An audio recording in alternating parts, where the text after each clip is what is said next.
સુમનવી વાત કરીશું અષાઢમાં અનરાધાર વિશે અને વાત કરીશું મહત્વની અપડેટ વિશે। મહત્વના સમાચાર સવારે 6 થી લઈ 10 વાગ્યા સુધીમાં 39 તાલુકામાં મેઘવર્ષા થઈ છે। 6 થી 10 સુધીના આંકડા ઉપર નજર કરી રહ્યા છે। 39 તાલુકામાં મેઘવર્ષા થઈ।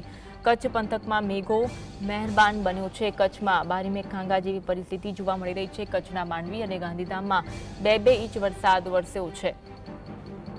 કચ્છના માંડવી અને ગાંધીધામમાં 2-2 ઇંચ વરસાદ વરસ્યો। ભચાઉ અને અંજારમાં પણ વરસાદી ઝાપટા પડ્યા છે। નખત્રાણા અને અબડાસામાં પણ વરસાદી માહોલ જોવા મળી રહ્યો છે। ડાંગ, દ્વારકા, સાબરકાંઠામાં સવારથી જ વરસાદ વરસ્યો છે। સવારથી જ વરસાદી માહોલ ડાંગ, દ્વારકા, સાબરકાંઠામાં જોવા મળી રહ્યો છે। અન્ય 35 તાલુકામાં પણ વરસાદ નોંધાયો છે। સવારે 6 થી 10 સુધીમાં 39 તાલુકામાં મેઘવર્ષા થઈ છે।